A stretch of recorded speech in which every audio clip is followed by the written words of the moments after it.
Hello, my name is Sarah Spar Stubbs, and I'm one of the chaplains at Matthews Glen, and I'm grateful to spend a moment with you today. I keep a calendar on my phone, so I have a digital calendar, but I also keep a paper calendar. It helps me to see things in my own handwriting, so I kind of keep my calendar in two different ways, and I check them both each day to find out what's going on. So one way that we mark time is chronologically. A lot of us keep calendars. I don't think I'm the only one. And so that kind of timekeeping is about maybe the quantity of our life. How much time do we have? How many things do we have to do today or in this week? Another way that we keep time is when we look at the period and seasons of our life. The Greeks had language for this. They called chronos the quantity of time, that chronological time, and kairos was that period or season, that kind of timekeeping, the time period in which significant events happen. And so I feel like we do ourselves a disservice if we only focus on the chronology of our life, that chronos, the quantity of time. Kairos, time, is more about the quality of our time. And so it does me good to focus on kairos, maybe even thinking of that as God's time.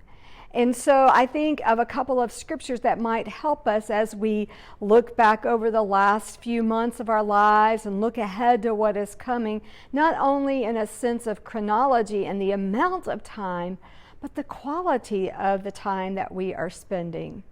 Remember in Ecclesiastes chapter 3, the very first verse says, "For everything there is a season, and a time for every matter under heaven."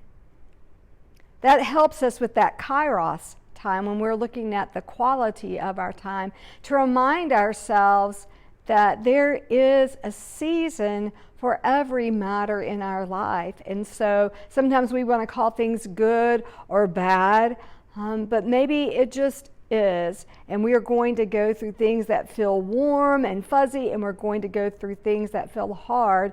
And it's okay to journey through that, because we remind ourselves that God is with us no matter what, and that there are seasons of our lives. And as you think on these last few months of your life, I wonder what kind of season that you have been in your life. And I wonder how you have seen God in that.